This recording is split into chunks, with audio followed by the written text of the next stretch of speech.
Michael Harrison, 52, was looking forward to a peaceful evening at home in Boston, after a long and productive day. As he drove down Maple Street, he was thinking about dinner with his husband, Thomas, when suddenly the peaceful night was shattered by red and blue lights flashing in his rearview mirror.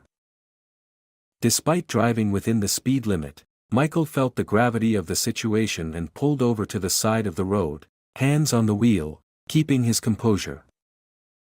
Two police officers approached, and there was something unusual about the entire encounter. Michael had done nothing wrong, but the tension in the air was undeniable.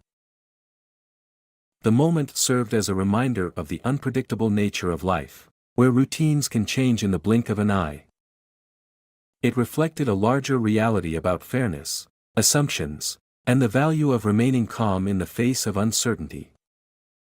Life often presents us with challenges that test our patience, our ability to stay calm and handle situations gracefully, even when they seem to be going wrong. Are you curious to know what happens next? Leave a comment below and let us know where you are watching from. Please like, share and subscribe to the channel, and hit the bell for more exciting content. Your support means a lot. The crunch of wheels on the quiet suburban pavement echoed in the twilight as Michael Harrison, 52, guided his sedan down Maple Street. After a productive day meeting with neighborhood councils in Boston, Massachusetts, his thoughts drifted to the homemade lasagna his husband Thomas had promised for dinner. The warm glow of street lamps illuminated his modest blue car as it blended into the residential landscape. His peaceful homecoming shattered when scarlet and azure lights suddenly pulsed in his rearview mirror. Michael checked his speedometer, 28 in a 35 zone. No violations, all lights functioning, yet the patrol car's wail demanded he pull over. Deep breaths, he reminded himself, easing to the curb. He positioned his hands at 10 and 2, knowing the protocol not from wrongdoing but from necessity. First impressions could determine everything in these encounters. Two officers approached, one advancing toward his window with flashlight drawn, the other hanging back near the trunk, hand positioned near his weapon. "Where's the fire tonight?" the first officer questioned, voice thick with accusation as the beam swept across Michael's face. "No fire, officer. Just heading home," Michael replied evenly. The light bounced from Michael's face to the center console and back. "License and registration," the officer demanded. Michael narrated each deliberate movement. "I'm reaching for my registration in the glove box now, then I'll get my license from my wallet." "Know why I stopped you?" the officer asked rhetorically before continuing. "You were weaving across lanes back there." Michael frowned slightly. "With respect, officer, I wasn't weaving. My dashboard camera can confirm that." The officer's expression hardened. "Dashboard camera? That's evidence we'll need to confiscate. Exit the vehicle. Now." Michael felt the situation spiraling but maintained composure. "Is there a problem, officer?" "I'm cooperating fully." "I said get out," the officer snapped. As Michael carefully unbuckled and stepped out, hands raised visibly, the second officer rushed forward, roughly seizing his arm and pulling him toward their cruiser. "This really isn't necessary," Michael stated firmly. "I've broken no laws." "Resistance. Huh," the first officer smirked. "That's another charge." Cold metal handcuffs tightened around Michael's wrists. Through the curtained windows of nearby homes, he could see neighbors watching, illuminated by their interior lights, but none intervened. As the officers pushed him into the back seat, Michael knew this was far from over. They had no idea who they'd just detained, and he wasn't planning to stay silent. The patrol car vibrated as it traveled down familiar streets. Officer Parker, the younger officer, glanced at Michael through the rearview mirror. "What's your story?" "Late-night drug run." "I'm simply a citizen trying to get home," Michael replied steadily. "Yeah, right," scoffed Officer Watkins, "the stockier one. Everyone's innocent according to them." At the station, the stark overhead lights accentuated the institutional coldness. Parker removed the handcuffs with theatrical flair. "Make yourself comfortable. You'll be staying a while." "Am I being charged with something?" Michael asked calmly, massaging his wrists. Watkins grinned. "We'll figure that out eventually. Take a seat." The cell door clanged shut behind Michael. He sat on the hard bench, contemplating the irony. He'd dedicated his career to fairness and integrity, yet here he was, experiencing the very misconduct he sought to eliminate. Outside his cell, the officers leaned against a desk, chuckling as they examined his identification. "Nothing unusual here," Parker said, sounding disappointed. "Doesn't matter," Watkins replied confidently. "We'll find something. His type always has secrets." Michael remained composed, knowing patience would eventually reward him. Hours passed as the station's rhythm continued around him. Officers came and went, casting curious glances his way, but none recognized him, unsurprising, since he'd only assumed his position 3 weeks prior.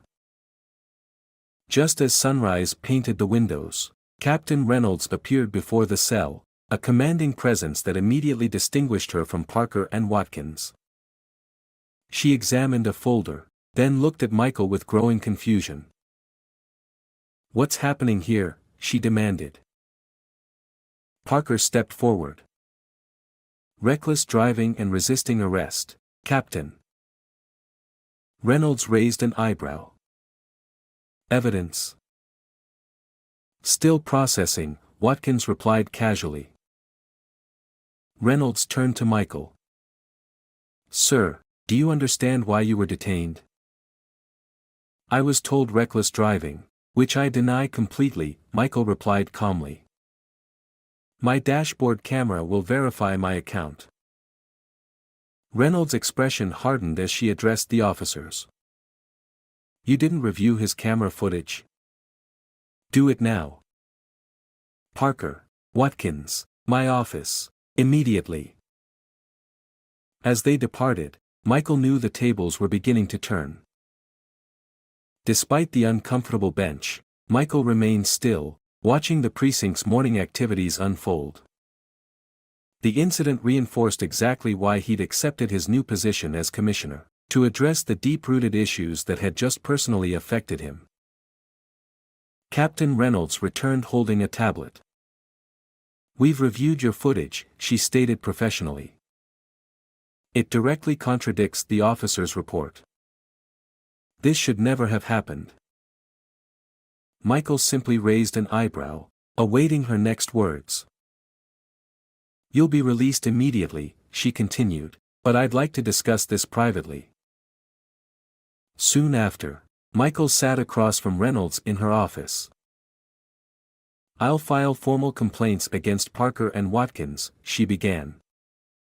"But I must ask, who are you really? You're remarkably composed for someone wrongfully detained overnight." Michael offered a measured smile. "Let's just say I've learned to remain calm in difficult situations." Reynolds studied him thoughtfully. "I suspect this isn't the end of this matter." Leaving the station, Michael drove not home but to his office. He parked in his designated space and entered the building he now led. His assistant Sharon looked up, surprised. "Commissioner Harrison. You're here early." "It's been a long night," Michael replied. "Please arrange a department meeting for this afternoon." As Michael entered his office and closed the door, He exhaled deeply. This wasn't just about his experience, it was about what it represented. The public trusted him to lead with integrity and hold others accountable. That responsibility weighed heavily, but he embraced it. The courthouse bustled with activity days later. News of the case had spread quickly, with reporters gathering outside. Michael sat beside his attorney, Victoria Mendez, who reviewed their evidence carefully. Across the room, Officers Parker and Watkins sat with their department-appointed lawyer. Parker fidgeted nervously while Watkins maintained a facade of confidence. Judge Thompson called the session to order. Prosecution, proceed. The prosecutor outlined the initial charges: reckless driving and resisting arrest. Victoria barely contained her smile, whispering to Michael, "They're walking into our trap." When her turn came, Victoria addressed the court confidently. "Your Honor, these charges aren't merely baseless, they stem directly from racial profiling and abuse of authority. I present video evidence contradicting the officer's statements."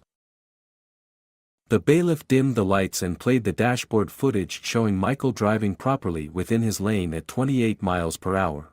The body camera footage followed, capturing Parker muttering, "Another one of these guys causing trouble," and Watkins responding, "Figures."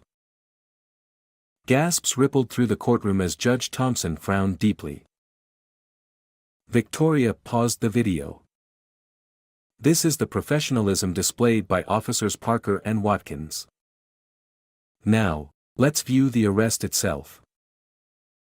The footage continued, showing Michael's calm compliance contrasted with the officer's escalating hostility. Victoria turned to the jury. "This isn't merely abuse of power, it's a violation of my client's constitutional rights rooted in prejudice." The prosecutor stood, flustered. The officers believed they had probable cause. "Based on what?" Victoria countered. "Driving safely? Following instructions? Or perhaps something else entirely?" Judge Thompson called for order as Victoria continued, "Before proceeding further, my client wishes to address the court." Michael stood, straightening his tie. He surveyed the room, making eye contact with the officers before speaking. "My name is Michael Harrison.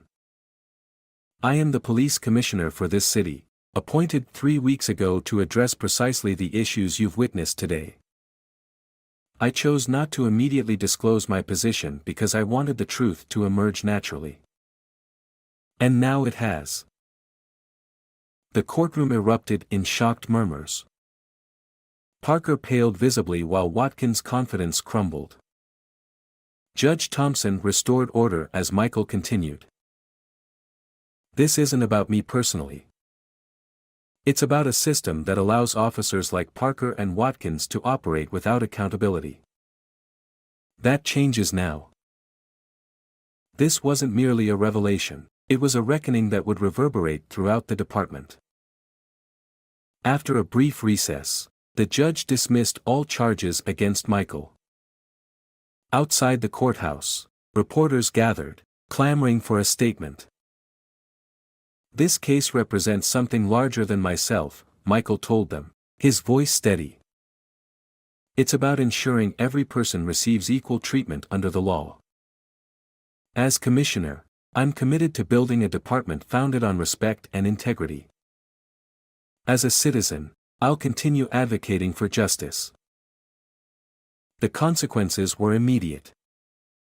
Parker and Watkins were suspended pending investigation. Public outcry grew as footage circulated, sparking demonstrations demanding reform. Community leaders united, calling for greater transparency and improved officer training. Michael called an emergency meeting with all precinct personnel. "What happened to me wasn't isolated," he stated firmly, scanning the room. "It represents a systemic problem that I won't tolerate while I'm commissioner. We exist to serve and protect, not to intimidate. If you can't uphold these principles, this isn't where you belong. His words resonated in the silence that followed. In subsequent weeks, Michael implemented comprehensive changes, mandatory bias training, enhanced oversight protocols, and an anonymous system for reporting misconduct. Months later, at a community forum, a young man approached the microphone. "Commissioner Harrison," he began, voice wavering slightly, "what happened to you could have happened to any of us. Thank you for standing up, not just for yourself, but for everyone." Michael nodded thoughtfully.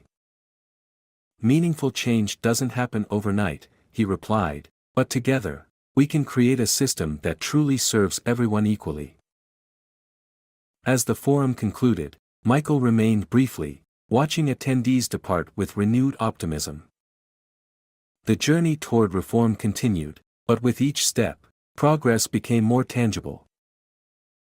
And now, it falls to each of us, as citizens and community members, to maintain vigilance. When we witness injustice, we must speak out. When we desire change, we must actively pursue it. Together, we possess the collective power to transform accountability from an abstract ideal into concrete reality. The story of Michael Harrison, a man wrongfully detained by police officers and later revealed to be the newly appointed police commissioner, sends a powerful message about justice, integrity, and systemic change. His experience, driving home after a long day, only to be harassed and falsely accused by officers, shines a light on the reality many face in the justice system. The way he remained calm, even in the face of hostility, speaks to the resilience required to address institutional prejudice. Michael's commitment to truth and fairness ultimately led to the officers being held accountable, but it also sparked a much larger conversation about the need for systemic reform. His actions show that true change requires not just standing up for oneself, but fighting for the collective good. His leadership, courage, and dedication to accountability demonstrate that reform is possible, but only through active involvement and standing up for what's right. This story serves as a call to action for everyone. When you witness injustice, don't stay silent. Speak up, demand change, and hold others accountable.